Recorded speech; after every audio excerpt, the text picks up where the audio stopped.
There was a time when the thunder of hooves carried the soldiers of the 10th Cavalry across the American frontier.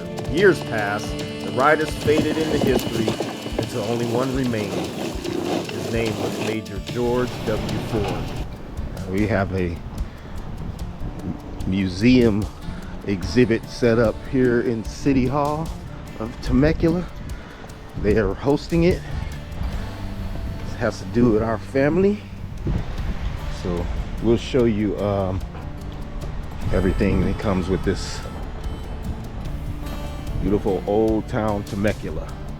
My name is Linda Allen Hollis, and my great-grandfather was Major George William Ford, whose life and legacy is on display here this evening. I am also the president of the West Ford Legacy Foundation. I am the official chronicler or the keeper of the legacy for the Ford descendants. Before I begin, I want to give honor to God, who makes all things possible. Amen. Now, unfortunately, I didn't have the opportunity to meet my great-grandfather. But through the stories that my mother told, I felt as if I knew him. He became real to me. He became real to me not only as a soldier and a civil rights leader, but as a man shaped by service, conviction, and a deep sense of responsibility. And now, I would like to tell you a little bit about him and the history that guided his life. George William Ford was born on the Mount Vernon plantation in 1847, the home of George Washington. His grandfather was West Ford, who in our family's oral history is the son of George Washington. But that's for another story. As a young boy, George and his brother served as tomb guards for the first president, standing watch over a legacy they were born into, yet not permitted to inherit, because they lived under the institution of enslavement. As a child, George walked the halls. He entered the rooms of the Mount Vernon mansion house, standing in places where generals and statesmen had their conversations.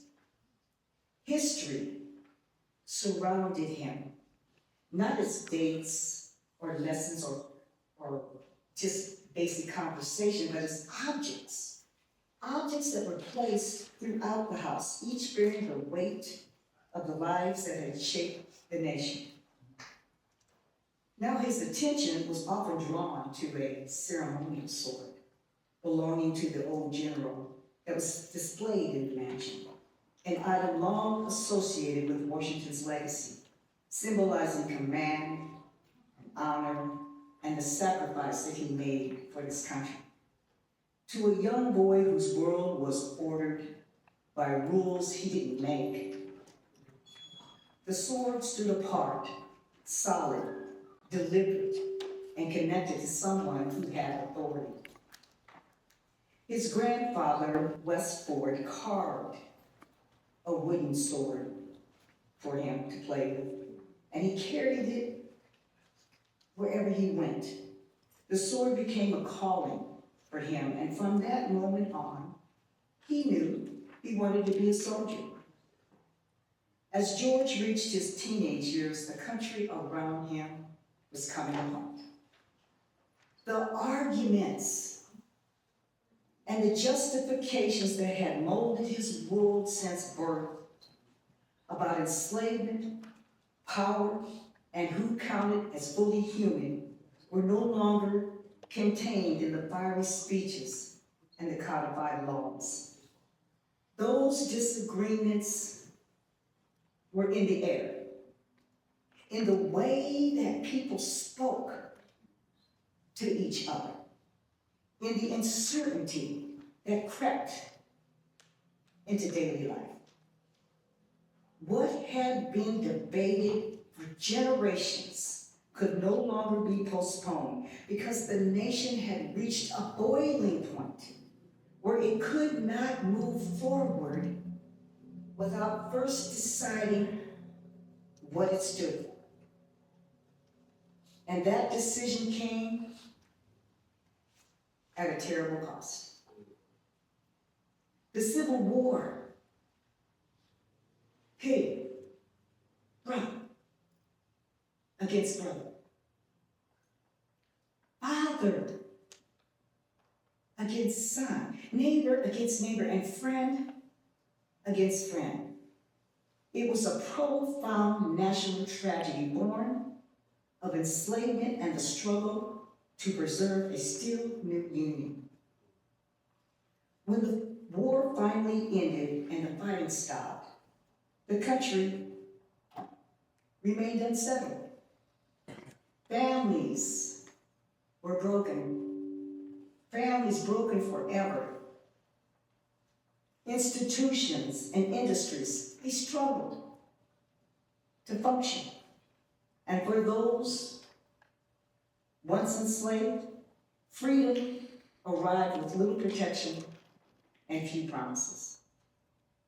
Peace did not bring clarity. It brought more unease. And for a nation unsure of what came next, expansion became the answer. Americans pushed west, searching for land, opportunity, and distance from what had just been endured. They were looking for new beginnings. The promise of the frontier offered a fresh start, even as it carried the weight of unfinished questions and new conflicts. Now, the United States Army was worn down by years of fighting and now needed men to secure that expansion. So in 1866, Congress authorized the formation of 6 black regiments within the reorganized U.S. Army. George, who was coming of age in this unsettled moment, was just shy of 21 years of age when he stepped forward to serve. He enlisted in the United States Army as one of thousands of newly formed black soldiers assigned to the Western frontier, men who would come to be known as the Buffalo Soldiers. Wearing that U.S. Army uniform was a declaration to George. He was claiming a purpose and a place in America. He had grown up watching power from the margins. Now he was stepping into it, not knowing what it would demand, but willing to serve his country. He and his fellow soldiers were sent to unfamiliar territory, vast, unforgiving landscapes where the rules were undefined and the dangers were real. Their presence was essential to the nation's expansion, even as they themselves were still striving to be recognized as full citizens within. George and the other black recruits were issued hand-me-down equipment. Uniforms stained, some with blood, some torn. Boots worn thin by other men's battles, gloves stiff with age, hats that had years of use, and another man's sweat. Even the horses were often cast-offs, and many of the men had never ridden before. But they learned as they went, finding balance, command, and courage all at once. George later stated that the days were long and they blurred into even longer nights. The work was constant as they cleared land, built forts and railroad lines, all in demanding conditions, and the expectations for them were unyielding. Yet even in uniform, many of their commanding officers wanted nothing to do with the black troops. And sadly, some of the settlers and the townspeople they were sent to protect often refused to see them as equals. Yet they rode out anyway, not because the system was just, but because responsibility mattered, because discipline became survival, and dignity once claimed could not be surrendered.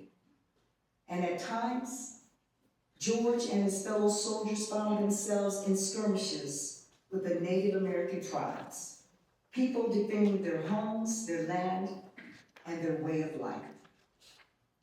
For George, this was not simply combat. It was a moral reckoning. Because he had come from a lineage defined by enslavement and by the long struggle to claim freedom as a right. Now, he was being asked to take part in the restraint of another people, not to enslave them, but to help impose control over where they could live, how they could move, and whether they could remain on the land that had sustained them for generations. He understood what it meant when freedom was narrowed by force, and when authority arrived not as protection, but as command. And still he and the soldiers he served beside answered the call of duty, because they believed that in service of their country, however imperfect, was the only way to claim recognition as men, not as property. Yet history has not always been kind to the Buffalo Soldiers. Their service took place on the western frontier during a time of expansion that reshaped lives and destinies. The land they crossed was already home to others, and that same ground also held the pain of the indigenous tribes. These truths don't cancel one another. They exist together. The Buffalo Soldiers and the Native tribes stood on opposing sides.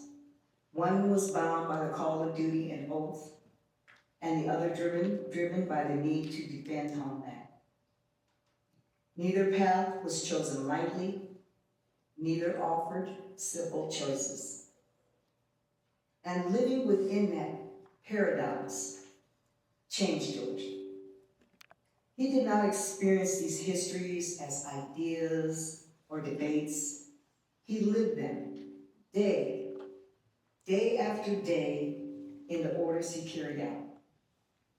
And over time, that weight sharpened his awareness. It taught him how to look beyond sides and uniforms and to recognize the human cost borne by everyone caught up within the sweep of war. That understanding, that empathy stayed with him. It guided George forward through the harshest moments of his life, reminding him that service did not have to harden the heart, and that duty could still leave room for humanity. George William Ford served 2 terms in uniform. He mustered out in 1877 as a quartermaster sergeant, and his fellow troopers referred to him as top sergeant. When his active military life paused, his commitment to his country didn't end. He entered into the National Cemetery Service, tending the resting places of soldiers who had given their lives. There he came to understand that service does not end when that last battle stops, and that in death, distinctions of rank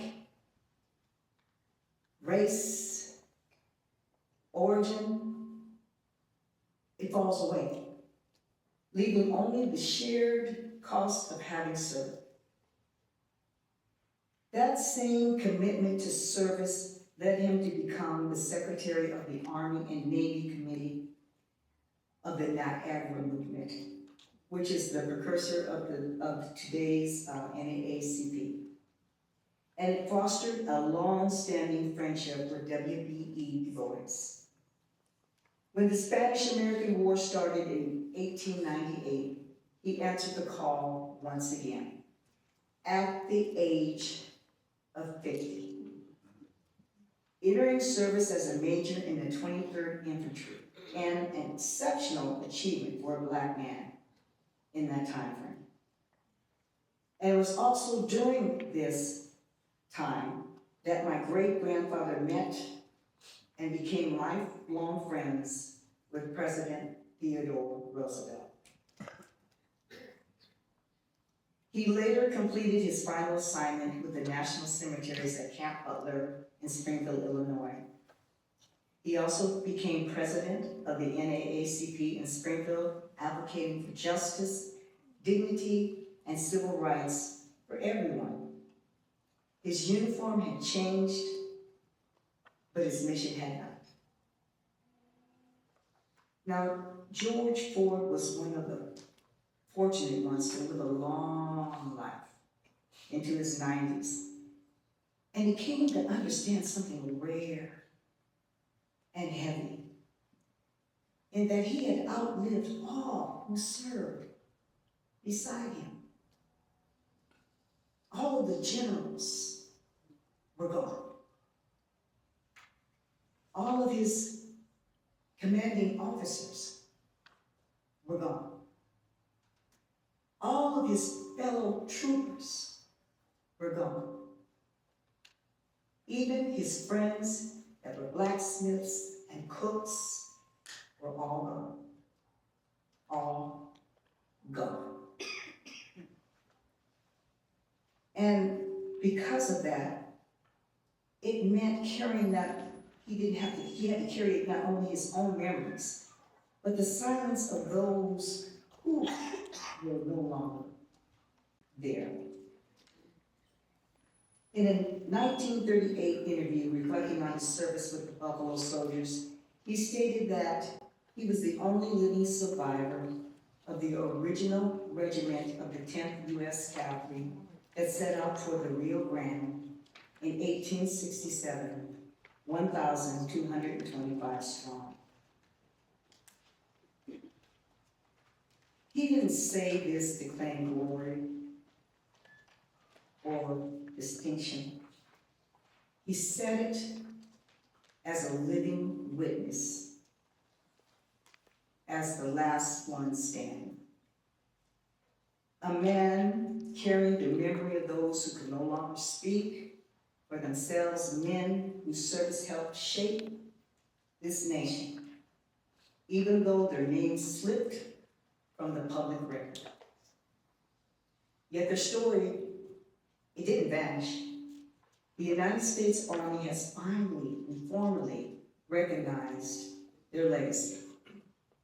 And today, a monument stands at Fort Huachuca in Arizona, a lasting tribute to the Buffalo Soldiers, their sacrifice, and their place in American history.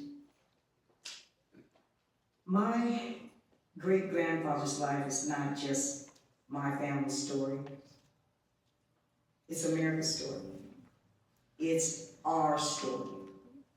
It's a story of enslavement and freedom, of duty and conscience, of loss and the capacity for renewal. Yes, George Ford was a dedicated soldier, but more than that, he was a man who believed. He believed that this nation could grow into its lofty ideals, not quickly and not without struggle, but through the quiet choices of people who refuse to surrender their humanity or their moral compass. George Ford lived how he served, how he led, and how he remembered those who came before him. And in remembering his life today, we are reminded of what this nation is still capable of becoming. A country willing to face its history honestly, strong enough to hold complexity without being torn apart by it, grounded not in noise, but in possibility. Major George William Ford lived his life believing that what mattered most was not how history was going to judge him, but how he carried himself within it. His life reminds us that history is not only something that happens to us. It is something we cultivate through the choices we make and the responsibility we are willing to carry. It's called character. And in reflecting on his life, we are not handed a conclusion. We are offered an invitation to believe that this country framed by lives like his can continue to grow more fully into its founding ideals. That was the future my great-grandfather believed in. Not a perfect nation, but a better one. Thank you.